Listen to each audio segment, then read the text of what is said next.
memulai acara kebaktian Vesper kita, mari kita undang Roh Kudus dalam hati kita masing-masing. Untuk lagu buka, mari kita buka lagu Sinodis lengkap nomor 240, berserah kepada Yesus. 240, berserah kepada Yesus.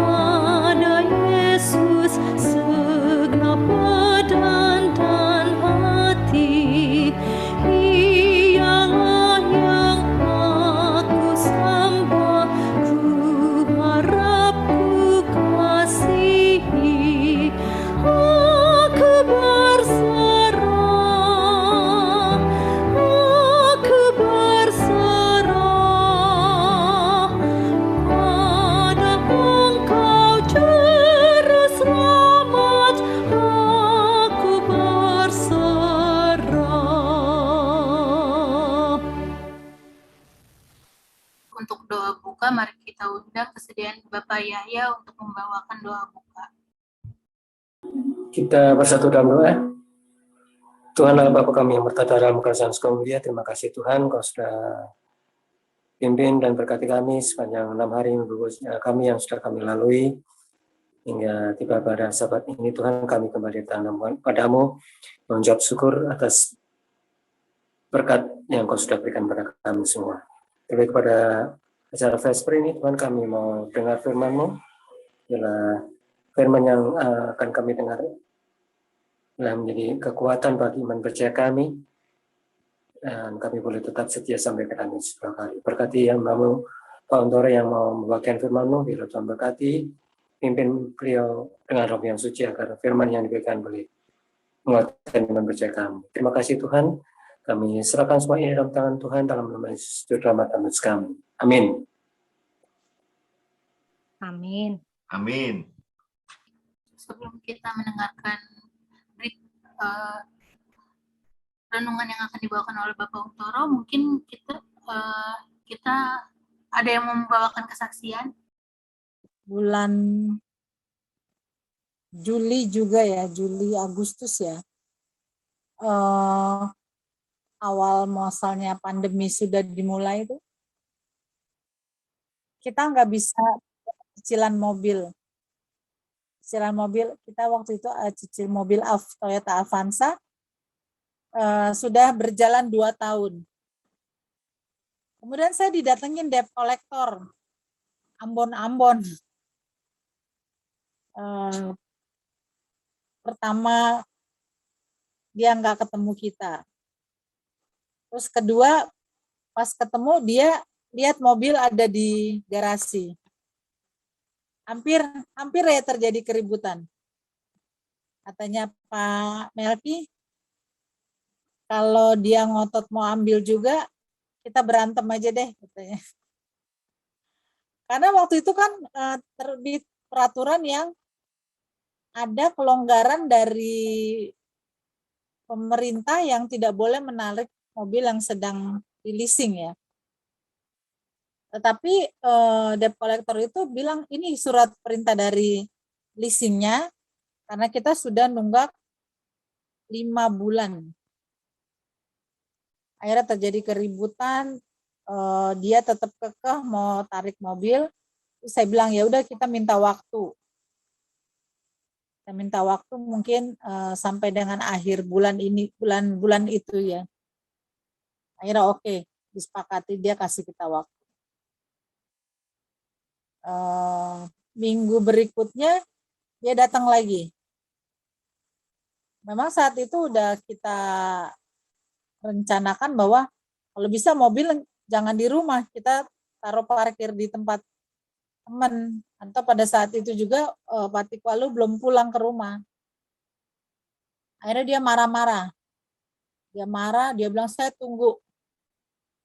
Ya udah, akhirnya saya ngobrol-ngobrol, saya bilang kita bukan maksud menipu atau kita bukan maksud mau cheating ya. Di sini kita gereja, saya bilang gitu. Saya kasih lihat. Di sini kita orang Kristen kebenaran, dia juga orang Kristen juga.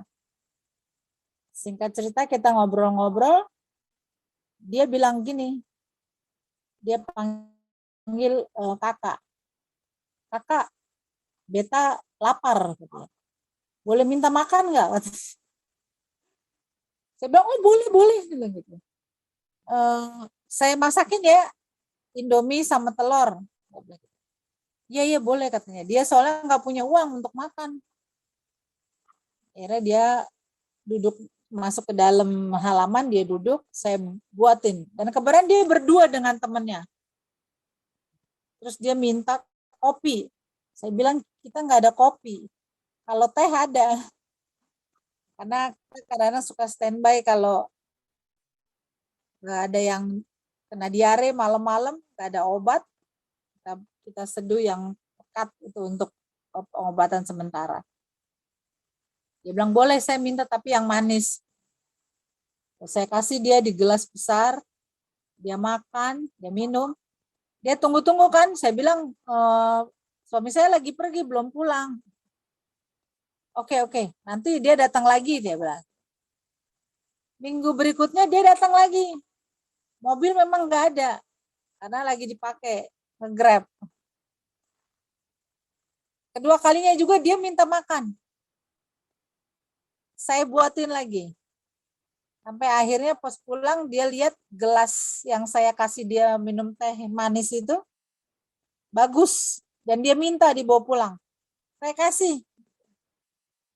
Yang saya mau ceritakan pengalaman di sini adalah dia sebenarnya enemy. Musuh saya ya, karena dia mau tarik mobil saya. Tapi saya melayani dia dengan baik gitu. Dia lapar, saya kasih makan. Dia haus, saya kasih minum. Dari cerita ini, akhirnya dia malah bilang, ya udah nggak apa-apa katanya. Mobilnya dipegang aja dulu katanya. Saya nggak akan ambil kok. Saya nggak akan tagih-tagih. Nanti kalau ada, biasanya kalau leasing itu, kalau itu SK-nya itu di rolling ke orang yang next orang yang akan handle case itu. Kalau nanti ada yang mau ambil, bilang aja hubungan ke saya. Nanti saya yang kasih tahu ke dia. Gak usah ambil, karena kakak baik katanya. Sudah kasih saya makan. Yang saya mau saksikan adalah memang ajaran Tuhan adalah kasihilah musuhmu. Pada saat itu kalau kita mau ajak ribut, mau ajak berantem, bisa aja kan. Dia ngotot, kita ngotot. Tapi dengan cara saya mengasihi dia, menjamu dia, memberi makan dia, mungkin dia juga rasa jadi nggak enak ya. Mungkin juga pengalaman ini Tuhan ajarkan buat kita semua, jikalau musuh kita tantang dia untuk berkelahi atau kita keras ke dia, maka akan terjadi keributan dan bisa membahayakan kedua belah pihak. Di sini saya beruntung sekali, maksudnya saya bersyukur kepada Tuhan, jadi tidak ada keributan dan saya dapat teman baru hingga sampai sekarang. Walaupun mobil itu sudah ditarik sama orang yang lain, dia bilang, kenapa waktu ditarik nggak telepon saya katanya, biar saya yang halangi. Saya bilang, sudahlah, kita juga udah kelamaan nunggak, nggak enak juga kan, kita nggak baik ya kalau kita juga bohong-bohong mau bayar tapi kita belum punya uang bayar, akhirnya kita malah ngumpetin mobil itu juga nggak jujur. Dan pengalaman ini saya share supaya kalau next time mungkin ada yang mengalami bahwa musuh itu sebenarnya bukan untuk diajak berkelahi atau diajak ngotot-ngototan. Tapi dengan cara kita memperlakukan dia, kita anggap seperti sahabat, dan dia berubah jadi teman kita juga. Itulah makanya ajaran Tuhan bilang, kasihilah musuhmu. Kalau kita berbuat baik kepada musuh, dia rasa nggak enak kan. Begitu juga kita kalau kita dibaikin sama orang yang kita benci, orang yang kita anggap musuh, kita seperti ditampar. Oh, ini orang kita udah jahatin tapi dia tetap baik. Demikianlah kesaksian saya. Terima kasih untuk kesaksian yang sudah dibawakan oleh Ibu ini. Mungkin ada lagi yang ingin membawakan kesaksian. Baik, terima kasih. Saya sedikit mau bersaksi pada saat ini. Sebenarnya saya ucapkan selamat sahabat semuanya. Untuk kesaksian pada saat ini kami mengucap syukur pada Tuhan Yesus karena hari ini tanggal 20 Agustus anak saya yang pertama ulang tahun, Yemima, yang ke-20. Jadi, puji Tuhan Tuhan sudah memberikan berkat kesehatan dan bertambahnya umur, biarlah Yemima nantinya bisa tetap setia sama Tuhan dan juga kepada orang tua. Terima kasih. Amin. Selamat ulang tahun Yemima, Ibu. Ulang tahun Yemima. Ibu Yaya, sampaikan. Terima kasih. Terima kasih Pak Bambang. Ya, selamat panjang umur, Tuhan berkati. Boleh tambah satu lagi. Selamat sahabat untuk kita semua. Selamat sahabat. Saya pengen saya kepingin saksikan betapa besar kasih Kristus pada sahabat ini. Sebenarnya saya juga dari kemarin kepingin mendapatkan vaksin untuk kedua. Tapi kata dari RW dikatakan belum ada, Bu. Karena di RT kita sama di RW tidak diadakan vaksin untuk yang kedua, kebanyakan vaksin yang pertama. Pas puji Tuhan, pada saat saya lagi tadi siang tidur, tiba-tiba datang Bu RW ke rumah, bilang, Bu, ini ada vaksin kedua di Rumah Sakit Selaras. Puji Tuhan, akhirnya saya mendapatkan 4 untuk divaksin, 4 orang jatahnya. Tapi sayang karena kondisi saya kurang fit, bersama Kesia lagi mau ujian tadi, ujian MTK peminat, akhirnya kami batalkan. Yemima sama Deborah, puji Tuhan udah divaksin. Dengan berkat kasih Tuhan, kami tadinya bingung mau vaksin kedua, tapi ada cuman jauh di Rumah Sakit Bogor. Tapi ternyata Tuhan sayang. Saya bilang, Tuhan, kalau memang ada kehendak Tuhan yang jadi. Kalau jika tidak ada, ya kami terpaksa akhir bulan ini saya ke Rumah Sakit Bogor untuk vaksin bersama-sama dengan 3 anak. Tapi berkat Tuhan, kasih Tuhan, saya boleh rasakan itu, dan doa saya boleh dijawab oleh Tuhan. Dan biarlah menjadi kepujian dan kemuliaan nama Tuhan. Terima kasih. Kita akan mendengarkan renungan yang akan dibawakan oleh Bapak Untoro. Selamat sahabat bagi kita semua.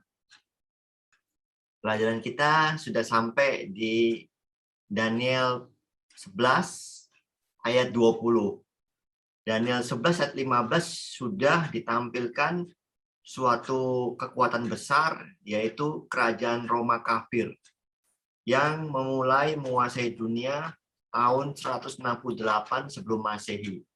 Jadi di sini ada Raja Negeri Utara sudah dikuasain oleh Roma, yang tadinya dikuasain oleh Kerajaan Seleucus. Raja Negeri Selatan tetap dikuasai oleh Mesir, yaitu Kerajaan Ptolemik. Jadi penguasa sudah berganti yang sebelah utara. Berikutnya, Kerajaan Roma pertama kali dipimpin oleh orang yang bernama Jenderal Pompei Magnus. Jadi dalam nubuatan Daniel 11 ayat 16 itu mengisahkan tentang Jenderal Pompei Magnus yang mengatakan bahwa ia akan menyerang berbuat sekedak hati, dia akan masuk ke tanah permai, dia akan masuk ke Yerusalem. Jadi tanah permai ini adalah tempat di mana umat-umat Tuhan tinggal, dan Jenderal Roma pertama yang masukin tanah permai adalah Jenderal Pompei Magnus tahun 63 sebelum Masehi. Jadi Jenderal Pompei ini menyerang, mengepung Yerusalem selama 3 bulan, dan dia membunuh hampir 12.000 orang Yahudi. Persekusi orang Yahudi.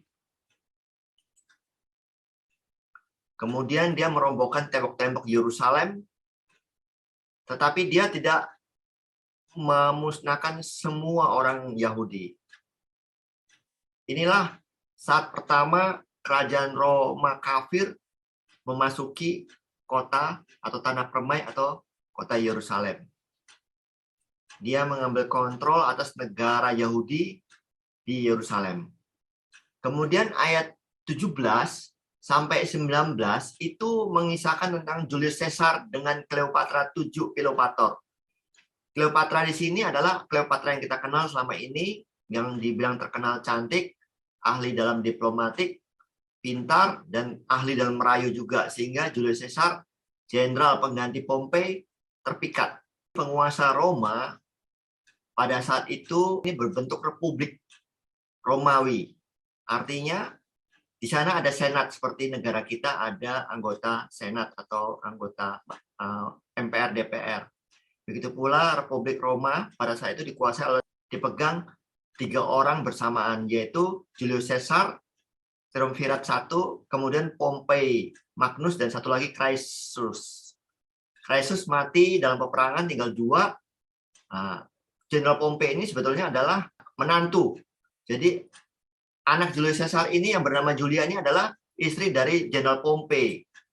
Tapi dikatakan bahwa setelah Julia mati karena melahirkan, ini adalah anak dari Julius Caesar, Pompei Magnus ini malah hubungannya tidak baik dengan Jenderal Julius Caesar. Karena apa? Dia menikah dengan anak dari lawan politik Julius Caesar. Jadi pada saat Triumvirat ini berantakan, si Crassus mati, tinggal 2, Julius Caesar dengan Pompei Magnus. Tetapi hubungannya semakin tidak membaik karena Pompei menikah dengan lawan politiknya, anak lawan politiknya dari Julius Caesar. Kemudian ia lari, terjadi perang saudara di Roma, dia lari, dia kalah oleh Julius Caesar, sehingga mengangkat Julius Caesar menjadi penguasa Roma. Pompei lari ke Mesir. Tapi di Mesir ada Ptolemy 13, saudara dari Cleopatra yang berkuasa.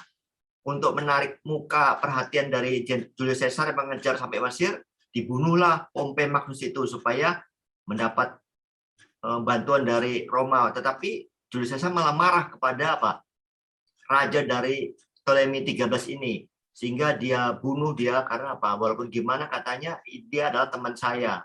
Pompei telah selama ini ditempatkan sebagai pelindung anak-anak Raja Selatan atau Mesir. Kemudian ayat 17 dikatakan bahwa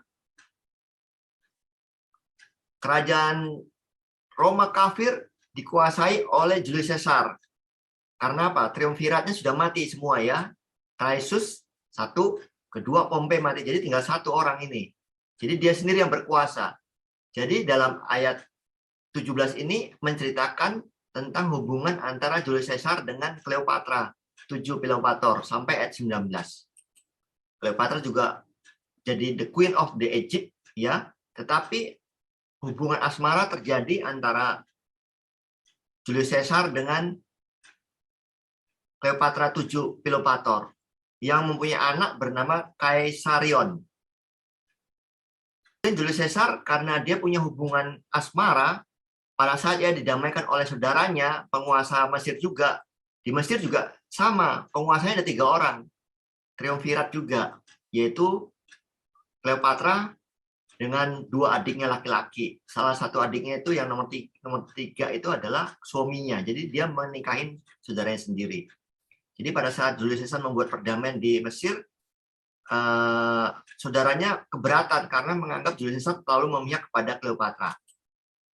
Jadi Julius Caesar sempat kecewa karena apa? Dia sebetulnya ingin menguasai Mesir, tetapi gagal karena di sana masih ada saudaranya dari Cleopatra. Lalu ia pulang, dia banyak menguasai daerah pesisir di Turki, di Siprus, dan lain-lain. Tetapi firman Tuhan mengatakan ia akan tergelincir. dia tergelincir, dia dibunuh oleh anaknya sendiri yang bernama Brutus berserta dengan beberapa anggota Senat. Jadi waktu Jenderal Julius Caesar ini dibunuh di Roma, di sana ada Cleopatra 7 Pilopator melawat ke Roma. Tapi tahun 44 sebelum Masehi, tanggal 15 Maret, Jenderal Julius Caesar mati dengan 23 tusukan. Terjadi perang saudara. Penerusnya adalah Octavianus Augustus. Nah, ini nanti akan menyebabkan perang di mana Roma akan menyerang Mesir. Nanti kita akan pelajari di Daniel 11 ayat 25. Cleopatra pulang ke Mesir dengan kecewa karena anaknya dari Julius Caesar tidak menjadi ahli waris dari Julius Caesar untuk menjadi apa? Pemimpin Roma. Tetapi justru anak tirinya dari Julius Caesar yang bernama Octavianus Augustus itu yang menjadi pemimpin. Penguasa Roma pada saat Republik setelah Julius Caesar mati ada namanya Triumvirat atau Triumviratus II yang dipegang oleh anak tirinya dari Julius Caesar yang akan menjadi penerusnya yaitu Octavianus Augustus, kemudian Mark Antony dan Lepidus Sulpicianus. Ini sangat rumit karena apa? Ini nanti akan pecah juga nih tiga penguasa di Roma ini. Karena apa? Mark Antony tertarik dengan Cleopatra 7 juga dan dia mempunyai 3 anak. 1 anak dan 2 kembar, jadi 3. Padahal Mark Antony ini sudah punya istri bernama Octavia.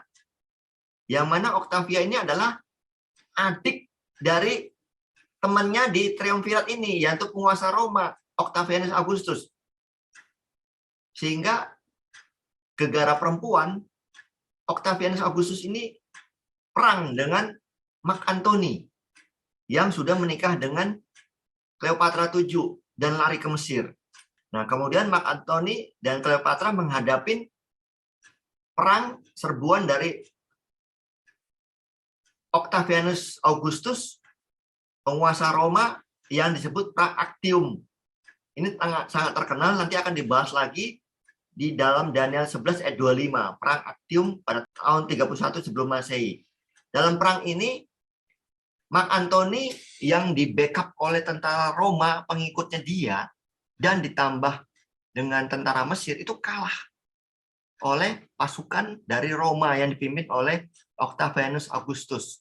Karena kalah, ada yang mengatakan dia bunuh diri. Tapi ada yang mengatakan dia mati dalam pertempuran Actium itu. Nah, karena mati, suaminya, Cleopatra ini kan Queen of the Egypt, dia merasa segala sesuatu gagal. Sebentar lagi dia akan apa? Dibawa ke Roma sebagai tawan oleh Octavianus Augustus kan. Makanya dia bunuh diri juga. Ada yang mengatakan dia minum racun supaya cepat mati, tapi ada pula yang mengatakan dia memasukkan tangannya dalam keranjang buah ara yang penuh dengan ular beludak sehingga digigit ular. Maka genaplah semua yang dinubuatkan Tuhan. Nah, sekarang kita sampai Daniel 11 ayat 20 yang kita bahas pada malam ini. Jadi penerus dari Julius Caesar adalah Kaisar Octavianus Augustus. Menggantikan dia akan muncul seorang yang menyuruh seorang pemungut pajak menjalani bagian yang terindah dari kerajaan itu. Tetapi beberapa hari kemudian ia akan dibinasakan, bukan oleh kemarahan atau oleh peperangan. Jadi waktu berkuasa Kaisar Octavianus Augustus ini tahun 27 sebelum Masehi sampai 14 Masehi. Artinya apa? Artinya kerajaan Roma kafir ini sudah beralih dari republik pada saat Julius Caesar mati, kemudian pemimpin sementara Triumvirat kedua, kemudian Pompei, maksud saya Mark Antony mati, dan lain mati tinggal sisa Kaisar Octavianus. Jadi dia dinobatkan sebagai kaisar tuh tahun 27 sebelum Masehi, di mana Republik Roma sudah berubah menjadi monarki, kekaisaran. Jadi semua nama pemimpin dari Roma itu depannya Gaius. Gaius sebetulnya diadop dari Prancis. Namanya lengkapnya adalah Gaius Iulius Kaisar Octavianus yang bergelar Kaisar Octavianus Augustus. Ya, dia dianggap apa? Licik. Mengapa? Ia mengakhiri perang saudara berkepanjangan dan menciptakan kedamaian sejahteraan kemegahan di Kaisar Roma yang dikenal dengan Pax Romana atau kedamaian Romawi. Ini yang akan diterapkan kepada musuh-musuhnya semua. Kemudian ia menjadi Pontifex Maximus atau imam kepala. Artinya apa? Dia menjadi kepala negara, juga kepala agama. Kemudian ia memerintah sebagai penguasa tunggal. Karena apa? Sudah berubah Republik Roma ini menjadi Kekaisaran Roma dari tahun 27 sebelum Masehi sampai 14 Masehi. Dan mati bukan karena perang. Seperti dinubuatkan Alkitab, tapi mati karena sakit. Kemudian ia menikah dengan istrinya bernama Livia Drusilla. Sebetulnya Livia Drusilla ini sudah menikah dengan orang lain. Yang nanti anaknya adalah penerusnya dari Kaisar Octavianus, yaitu namanya apa? Tiberius. Kemudian Octavianus adalah kaisar setelah Julius Caesar. Dan ia adalah anak angkat dari Julius Caesar. Jadi begini ceritanya. Jadi waktu Julius Caesar sudah menikah itu, dia semua keturunannya mati. Baik anaknya mati. Tinggal anak dari Cleopatra 7, tetapi dia tidak disetujuin anak untuk menjadi ahli waris dari apa? Dari Julius Caesar. Justru senatnya itu memilih anak tiri yang bernama Kaisar Octavianus ini. Karena apa? Sebetulnya Livia Drusilla yang menikah dengan Kaisar Octavianus ini nanti akan mempunyai anak namanya Tiberius. Dalam nubuatan Daniel 11 ayat 20-22 ini sangat penting sekali. Mengapa? Karena dalam masa pemerintahan Kaisar Octavianus Augustus itu sampai 14 tahun Masehi, di situ Tuhan Yesus lahir. Dia akan memungut pajak. Jadi Kaisar Octavianus ini memungut pajak yang berat kepada orang-orang Yudea, kepada orang-orang Yahudi. Sehingga dia menyuruh mensensus semua penduduknya untuk mengetahui berapa pajaknya. Di masa pemerintahnya ia adalah kaisar yang memungut pajak dari rakyatnya sesuai Daniel 11 ayat 20. Dan melakukan sensus penduduk sebagai dasar untuk memungut pajak dari rakyatnya. Sehingga membawa Yusuf dan Maria kembali ke Bethlehem pada saat Maria mengandung bayi Tuhan Yesus. Lukas 21 ayat 1-3. Kelahiran Yesus. Jadi kita sangat ingat cerita ini manakala Kaisar Octavianus Augustus Pada waktu itu Kaisar Agustus mengeluarkan suatu perintah, untuk menyuruh mensensus. mendaftarkan semua orang di seluruh dunia. Daftar artinya sensus.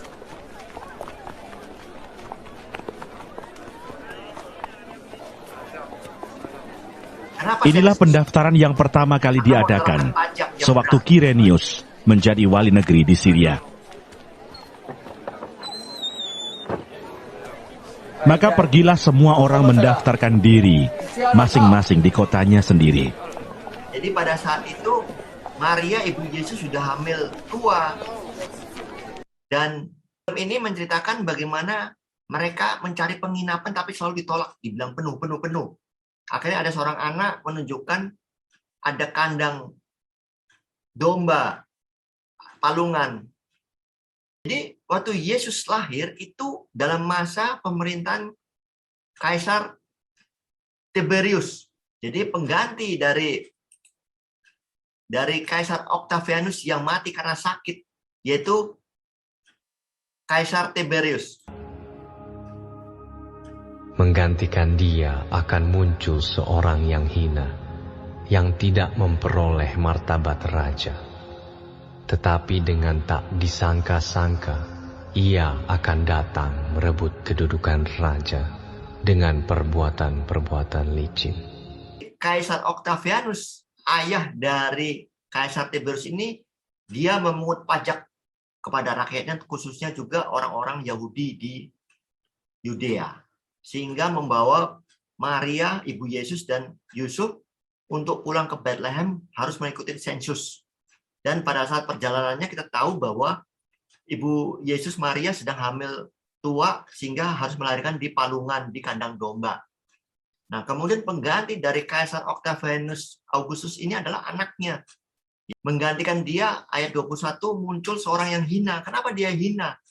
Apakah ini anak beneran apa tidak? Yang tidak memperoleh martabat raja.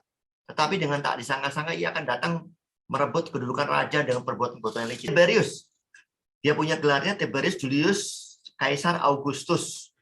Ya, lahir tahun 42 sebelum Masehi, mati tahun 37 Masehi. Sebelum dan Masehi ya. Adalah seorang kaisar Roma yang memerintah dari tahun 14 sampai 37. Jadi dia menggantikan apa? Octavianus Augustus ya. Mengapa ia tidak memperoleh martabat raja, tetapi dengan tak disangka-sangka menjadi kaisar dengan perbuatan licin menurut firman Tuhan? Karena Tiberius adalah putra dari Tiberius Claudius Nero, bukan Kaisar Octavianus. Dinasti Claudian, bangsawan, dan ibunya Livia Drusilla. Ibunya ini menceraikan ayahnya yaitu Tiberius dan menikah dengan Octavianus Augustus tahun 39 Masehi, sebelum Octavianus Augustus itu menjadi kaisar. Ingat, ada pemerintahan 3 orang ya, triumvirat ya. Octavianus Augustus, Mark Antony, dan satu lagi ya. Nanti kita akan pelajari ayat 25 itu. Kemudian menjadi anak tiri dari Kaisar Octavianus Augustus. Jadi ibunya dari Tiberius ini sudah menikah dulu dengan Tiberius, punya anak Tiberius.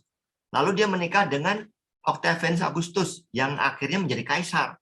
Jadi sebetulnya Tiberius ini adalah anak angkat dari apa? Kaisar Octavianus Augustus. Makanya ia tidak memperoleh seorang martabat raja karena dia bukan anak kandung. Tiberius lalu menikahi Vipsania Agrippina, putri teman dekat Augustus, Kaisar Augustus ya, dan jenderal yang paling terkenal, jenderalnya yang bernama Marcus Vipsario Agrippa. Jadi luar biasa liciknya ya. Di samping dia bukan anak kandung dari Augustus, dia menikahi putri jenderalnya Augustus.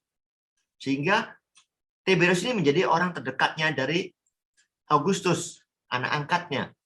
Jadi Tiberius diangkat oleh Kaisar Octavianus Augustus yang sudah lanjut usia pada saat itu kalau tidak salah 77 tahun. Kemudian dia didesak oleh ibunya Tiberius supaya mengangkat Tiberius ini menjadi apa? Penerus dari Kaisar Octavianus. Tetapi ya, Kaisar Octavianus itu lebih condong kepada yang saudaranya dari Tiberius ini bernama Drusus.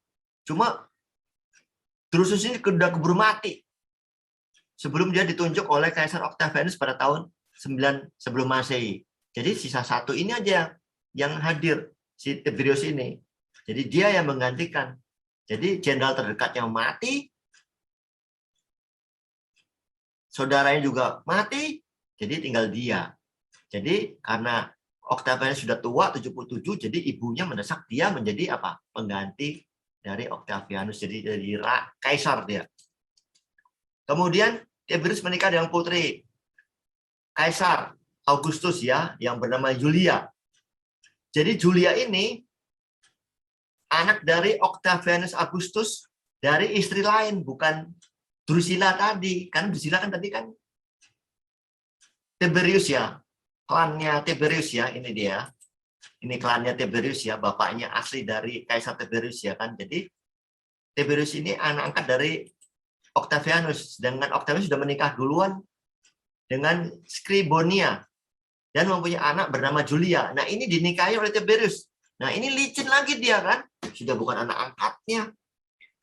Pertama dia menikahin anak dari jenderal dekatnya Octavianus Augustus, kemudian meninggal jenderalnya, kemudian saudaranya meninggal, dia diangkat jadi kaisar. Supaya dia diangkat lagi jadi kaisar, dia menikahin siapa? Anaknya, putri kandung dari Octavianus Augustus yang dari istri lain sebelum menikah dengan ibunya. Nah, itu makanya dia bilang tidak bermartabat sebagai raja. Sesungguhnya Kaisar Octavianus itu tidak setuju sebetulnya. Ya. Tapi karena dia didesak oleh ibunya Tiberius bernama Livia Drusilla tadi supaya mengangkat Tiberius. Jadi tidak ada jalan lain. Saat menjadi kaisar, Tiberius ini terkenal dengan kekuatan militer dan penaklukannya. Tapi ia dibenci oleh rakyat Roma karena ia adalah orang yang jahat. Jadi Tiberius ini orang yang jahat. Dan pedofilia. Seluruh tentara yang datang melanda akan dihanyutkan di hadapannya dan dihancurkan. Bahkan juga seorang raja perjanjian. Nah, saudara, intinya di sini dari nubuatan ini, yaitu apa? Raja perjanjian. Pada saat Kaisar Octavianus, Tuhan Yesus masih di kandungan dan baru lahir. Nah, pada saat Kaisar Tiberius, disinilah apa yang terjadi, kita lihat sama-sama. Saat menjadi kaisar, Tiberius terkenal dengan kekuatan militer dan penaklukannya, dan banyak musuh-musuhnya dikalahkan, tetapi ia dibenci oleh rakyat Roma. Karena apa? Ia adalah orang yang jahat. Kita bisa lihat dari pasukannya begitu jahat pada saat zamannya Yesus. Kita harus bandingkan bahwa di dalam Alkitab dikatakan Raja Perjanjian.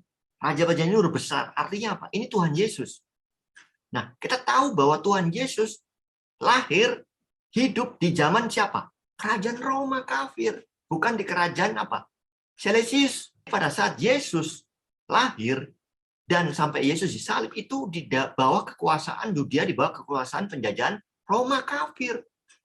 Yang dimana rajanya, kaisarnya bernama Kaisar Tiberius. Bahkan juga seorang raja perjanjian. Siapa ini kita lihat? Ini Pilatus, gubernur Yudea. Jadi di bawah Kaisar Tiberius, tahun ke-17 kekuasaannya, dan gubernur Yudea Pilatus, Kaisar Roma kafir sangat bertanggung jawab atas penyaliban Raja Perjanjian. Jadi Raja Perjanjian ini bukan imam yang ditafsirkan di kerajaan Selesius. Tapi Raja Perjanjian ini adalah Yesus Kristus, Juru Selamat kita, yang disalibkan pada tahun 31 Masehi. Di bawah kekuasaan Kaisar Tiberius. 70 kali 7 masa telah ditetapkan atas bangsamu dan atas kotamu yang kudus, untuk melenyapkan kefasikan, untuk mengakhiri dosa, untuk menghapuskan kesalahan, untuk mendatangkan keadilan yang kekal, untuk menggenapkan penglihatan dan nabi, dan untuk mengurapi yang maha kudus. Maka ketahuilah dan pahamilah, dari saat firman itu keluar, yakni bahwa Yerusalem akan dipulihkan dan dibangun kembali sampai pada kedatangan seorang yang diurapi, seorang raja. Ada 7 kali 7 masa dan 62 kali 7 masa. Lamanya kota itu akan dibangun kembali dengan tanah lapang dan paritnya, tetapi di tengah-tengah kesulitan. Sesudah ke-62 kali 7 masa itu akan disingkirkan seorang yang telah diurapi, padahal tidak ada salahnya apa-apa. Maka datanglah rakyat seorang raja memusnahkan kota dan tempat kudus itu, tetapi raja itu akan menemui ajalnya dalam air bah. Dan sampai pada akhir zaman akan ada peperangan dan pemusnahan seperti yang telah ditetapkan. Raja itu akan membuat perjanjian itu menjadi berat bagi banyak orang selama 1 kali 7 masa.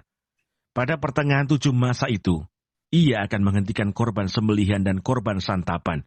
Dan di atas sayap kekejian akan datang yang membinasakan, sampai pemusnahan yang telah ditetapkan menimpa yang membinasakan itu. Jadi inti dari nubuatan Daniel 11 itu adalah di ayat 22. Ya, yang mana adalah Raja Perjanjian itu, seperti dikatakan Daniel 9, 24-27, dia tidak salah apa-apa. Tetapi di bawah kekuasaan Roma, Kaisar Tiberius sangat bertanggung jawab atas kematian dan penyaliban Yesus Kristus di Bukit Golgota.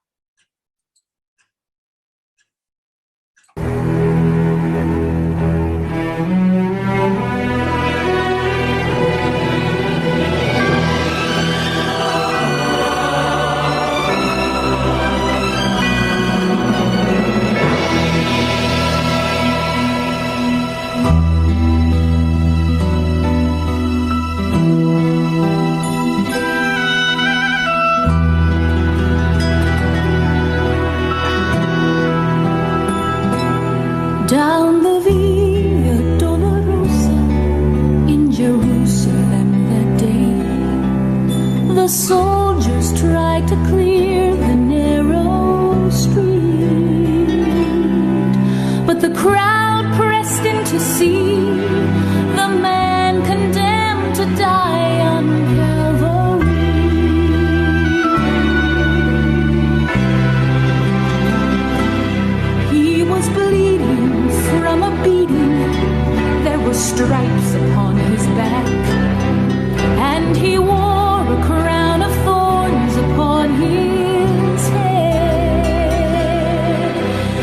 bore with every step the scorn of those who cried out for his death.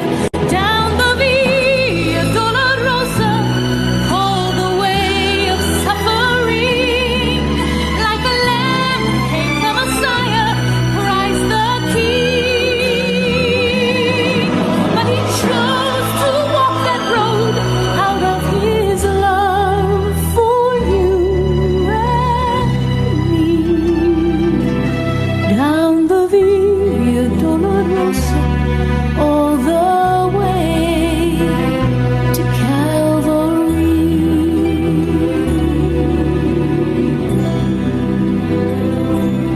Por la Via Dolorosa, triste día en Jerusalén, los soldados le abrían paso a Jesús, mas la gente se acercaba para ver al que llevaba aquella cruz. Por la Vía Dolorosa, que es la vía del dolor, como oveja vino Cristo, Rey y Señor, y fue Él quien quiso ir por su amor, por ti, por mí, por la Vía Dolorosa al Calvario y a morir. The blood that would cleanse the souls of all men made its way to the heart of Jerusalem.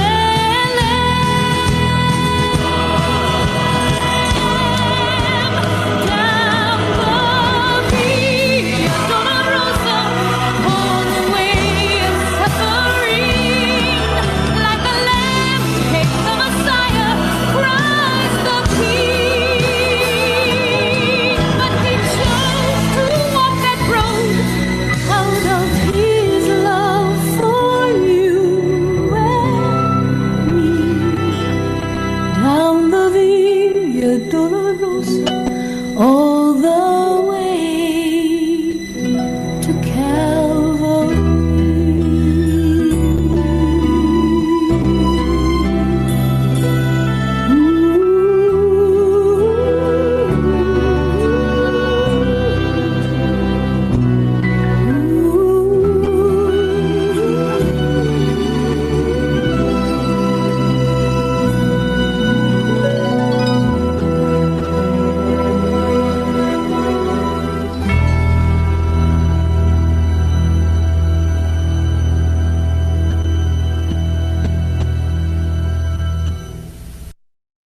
Jadi saudara, Raja Perjanjian itu adalah Tuhan Yesus. Mari kita baca selanjutnya. Dan dari saat diadakan persekutuan dengan Dia, Ia akan berlaku curang, dan Ia akan maju serta menjadi berkuasa, meskipun sedikit orang-orangnya.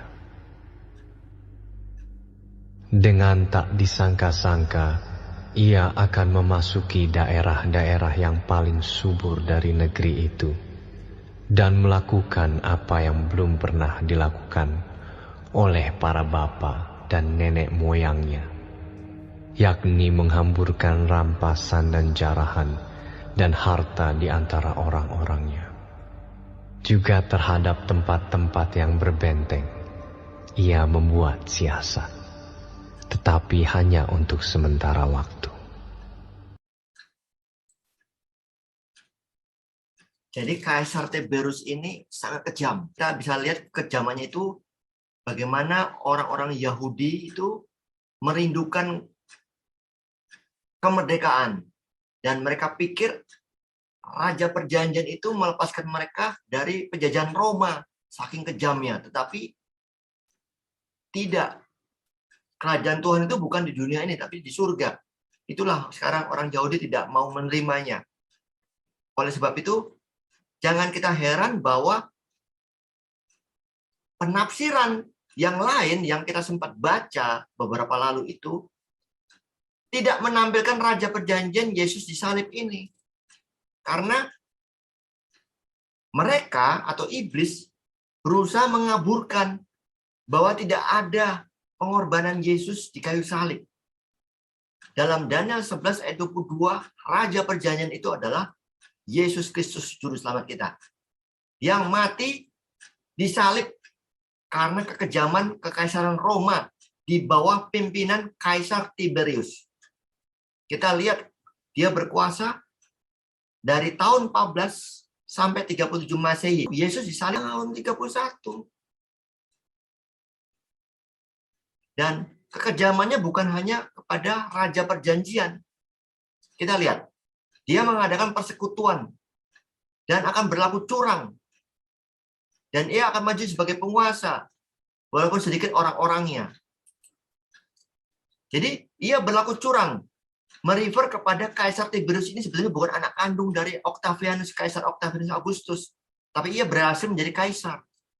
Curang dia. Dia hanya anak angkat. Persekutuan. Yang dimaksud dengan persekutuan adalah antara umat-umat Tuhan dengan kerajaan Roma. Tahun 161 sebelum Masehi. Pada saat itu, kita sudah pelajarin siapa yang berkuasa di Raja Negeri Utara. Antiochus III Epiphanes. Menganiaya umat-umat Tuhan. Nah, kemudian datang kerajaan Roma. Karena kan dia mulai berkuasa kan 168. Semakin mundur kan. Dia memberikan bantuan perlindungan kepada orang-orang Yudea. Orang-orang Yahudi. Dari ancaman orang-orang di sekitar Yudea. Orang Syria, orang-orang Seleucus, dan lain-lain. Orang Mesir. Jadi, sudah ada perjanjian antara orang-orang Roma, kerajaan Roma, dan umat Tuhan. Yaitu Roma ini menjadi tempat perlindungan, tetapi mereka ditipu. Kenapa? Justru orang Roma bukan memberikan perlindungan, tetapi apa? Malah apa? Menjajah. Sedikit demi sedikit orang Roma akan menjadi apa? Berkuasa. Berkuasa di mana? Di Yudea. Dengan menempatkan gubernurnya pada zaman Yesus, yaitu Pilatus. Siapa Raja Yudea? Herodes. Herodes I, Herodes II. Jadi persekutuan tersebut adalah bahwa orang Israel mendapat perlindungan dari Roma terhadap serangan musuh-musuhnya. Khususnya dari bangsa Syria, Utara, Antioquia, atau ex-Antiochus. 4 Epiphanes. Asyur, sekarang Iran, Babylon, dan sekitarnya. Persekutuan juga dilakukan kepada kerajaan siapa? Mesir. Jadi sebelum Tiberius, siapa yang melakukan persekutuan di Mesir? Jenderal Pompei Magnus. Dia melindungi raja-raja muda yang masih kecil di Mesir. Sebelum Cleopatra besar, dewasa. Jadi sangat curang dia. Walaupun sebetulnya orang Roma itu sedikit sebetulnya awalnya. Jadi semakin bertambah banyak. Dengan tak disangka-sangka, ia memasuki daerah-daerah yang paling subur negeri itu, yaitu apa? Daerah tanah permai.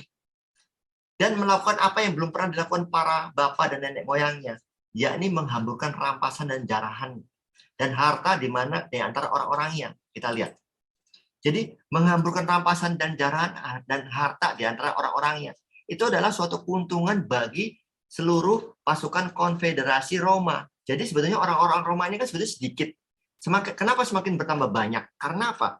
Semua orang akan mengikut pasukan Roma. Kenapa? Mau cari uang.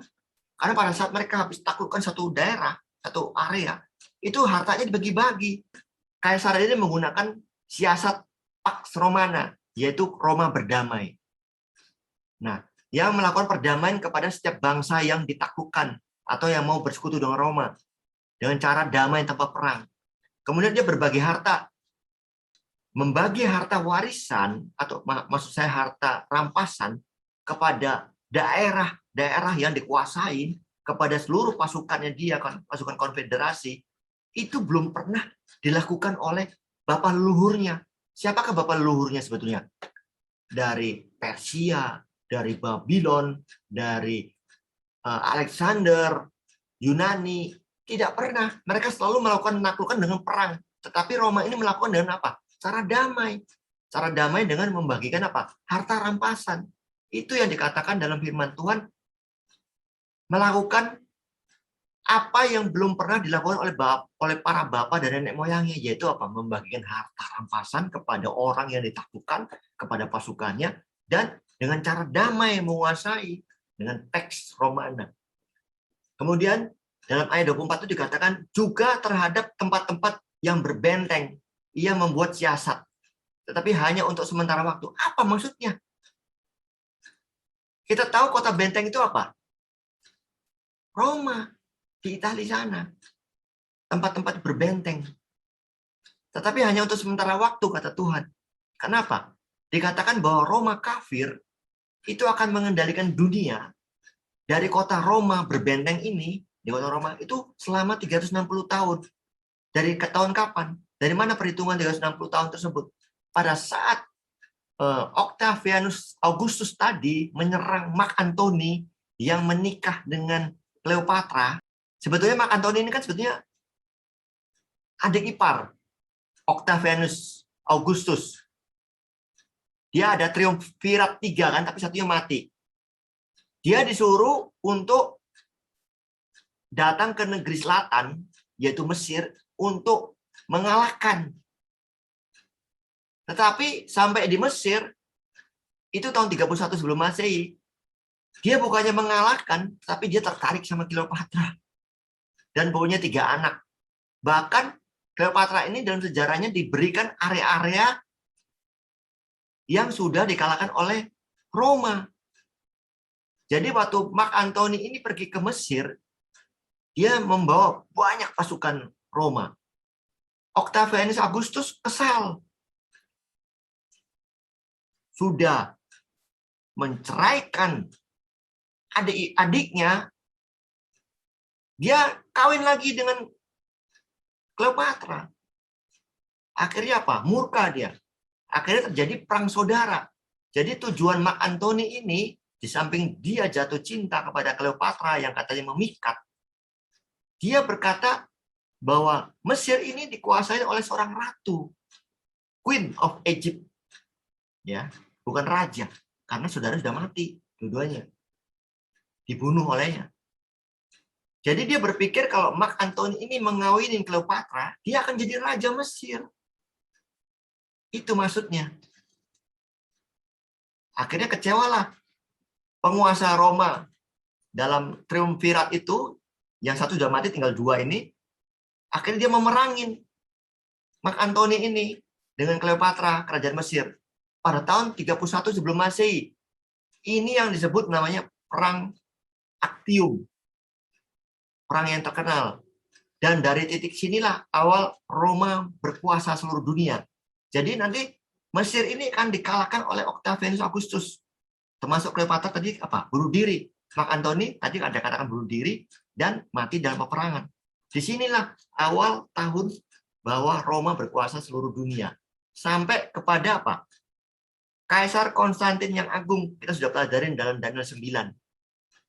Memindahkan ibu kota kekaisaran dari Romawi di Italia, dari kota Roma ke Konstantinopel, Turki. Dan diresmikan kota itu tanggal 11 Mei 330 Masehi. Jadi kalau kita hitung 31 sebelum Masehi sampai 330 Masehi, totalnya adalah 360 tahun. Roma kafir berkuasa. Karena apa? Konstantin yang agung ini adalah kaisar pertama Roma yang memeluk agama Kristen yang kita sudah pelajarin dan Daniel 9. Dan dia menetapkan hari Minggu sebagai hari perbaktian, bukan hari Sabat. Berikutnya lagi, dia menetapkan hari Natal sebagai hari kelahiran Tuhan Yesus. Jadi, titik awal peresmian Konstantinopel ini adalah kehancuran dari kekaisaran Roma kafir. Sudah beralih ke Roma keagamaan. Yang nanti pada tahun 538 akan dikuasai oleh anduk kecil. Jadi, kerajaan Roma kafir ini berkuasa selama 360 tahun menguasai dunia dari tahun 31. Sebetulnya dia mulai jadi adik kuasa tahun 168 sebelum Masehi. Tapi setelah mutlak dia mengalahkan Mesir, mengalahkan Mark Antony dan Cleopatra, disitulah dia berkuasa seluruh dunia. Sampai tahun 330 pindah ibu kotanya di Konstantinopel, yaitu Turki sekarang atau Istanbul. Ya, jadi ini sejarahnya. Jadi mulai tahun 330 ini sudah beralih kepada Roma keagamaan yang walaupun belum dikuasai oleh tanduk kecil mulai tahun 538. Tetapi nanti ada 3 negara barbar akan jatuh. Visigoth, Heruli, dan Vandals. Ya, seperti itu. Jadi pada permulaan Kekaisaran Romawi, mereka mengontrol dunia dari kota Roma, Italia yang disebut benteng. Ya, tapi Tuhan mengatakan belum waktunya. Jadi selama 360 tahun, dari kota Roma itu, mereka menguasai dunia. Menjadi pusat pemerintahan. Itulah akhir dari Kekaisaran Roma kafir. Dan beralih ke Roma keagamaan. Nah, jadi saudara-saudara, inilah pelajaran kita malam ini. Hanya sampai Daniel 11 ayat 24. Minggu depan kita akan membahas Daniel 11 ayat 25. Bagaimana Roma kekafiran itu sudah beralih ke Roma keagamaan. Ya, pasal 11 ayat 25 masih menceritakan sampai 28 peperangan dari Actium ini. Kemudian bagaimana dia berkuasa Roma kafir selama 360 tahun, kemudian dipindahkan kepada Roma keagamaan.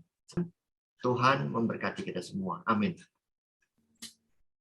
Baik, untuk menutup acara kebaktian Vesper kita pada malam hari ini, untuk lagu tutup, mari kita buka lagu Sian edisi lengkap nomor 243. Tarik aku ya Yesus.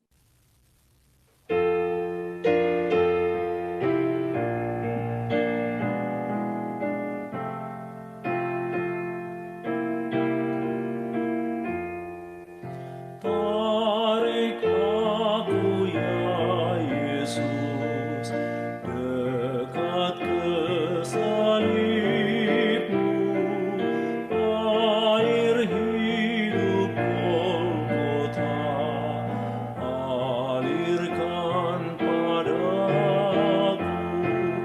Di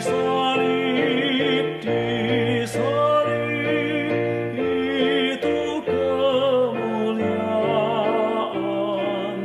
hingga di seberang sungai dapat berhentian.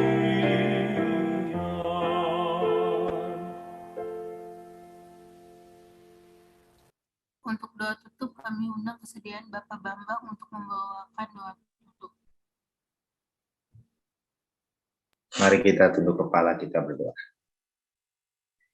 Tuhan, Bapa yang bersemayam di sorga, kami mengucap syukur dan terima kasih pada malam hari ini Tuhan, kami telah mendengarkan tentang pelajaran firman Tuhan yang sangat luar biasa Tuhan. Di mana di situ membuktikan bahwa apa yang Tuhan sudah firmankan itu semuanya boleh terjadi Tuhan. Dan tidak ada satupun yang meleset. Tuhan Yesus, kami berdoa untuk umat-umat Tuhan.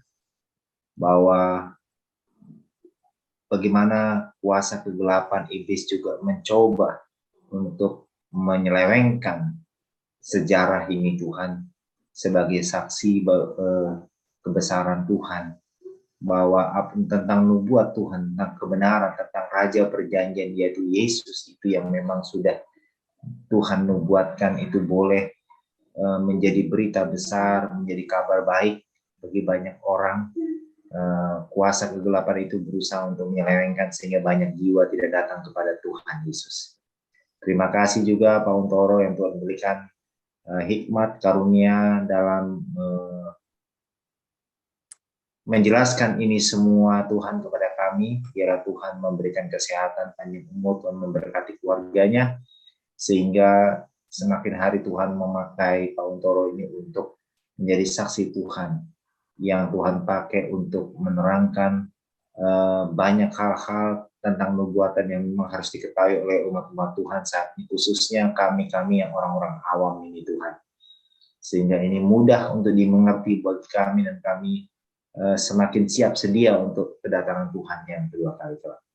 berkati umat-umat Tuhan jemaat Pondok Ranji, juga di sini Pak Melki dan juga Ibu Weni dan juga putrinya juga Rachel dan juga Auntoro dan keluarga Pak Yahya dan Ibu Yahya beserta putri-putrinya dan juga keluarga hamba di sini beserta ibu kami di sini, semuanya Tuhan berkati. Besok kami akan beribadah Tuhan, suatu kesukaan bagi kami di mana kami boleh menikmati ibadah Tuhan, penyembahan kepadamu, satu hari yang di mana kami dapat meninggalkan segala kesibukan kami untuk kami datang kepada Tuhan, untuk mendengarkan firman-Mu, menyembah Engkau, biar Engkau memberikan sukacita, kesehatan bagi kami. Tuhan, jaga selalu kami ini Tuhan dari segala penyakit menular, dimanapun kami berada, kami melakukan kegiatan sekecil apapun, biarlah Tuhan bungkus kami dengan kuasa darah Tuhan Yesus. Sehingga kami semua, keluarga berkeluarga umat Tuhan ini, dapat terus sehat Tuhan, di mana kami dengan kesehatan kami boleh terus belajar tentang mengenal Engkau lebih dekat dan lebih dekat lagi Tuhan. Terima kasih Tuhan, inilah doa dan permohonan kami. Terima kasih, sempurnakan doa ini di dalam nama Yesus kami mengucap syukur. Amin. Amin. Terima kasih semuanya. Ya, sama-sama. Selamat sahabat, sampai jumpa. Terima kasih Sama-sama. semua Ibu Weni, Pak Melki, semua Rachel ya, semua Pak Yaya, Bu Yaya, Ya. Toro ya. Ya.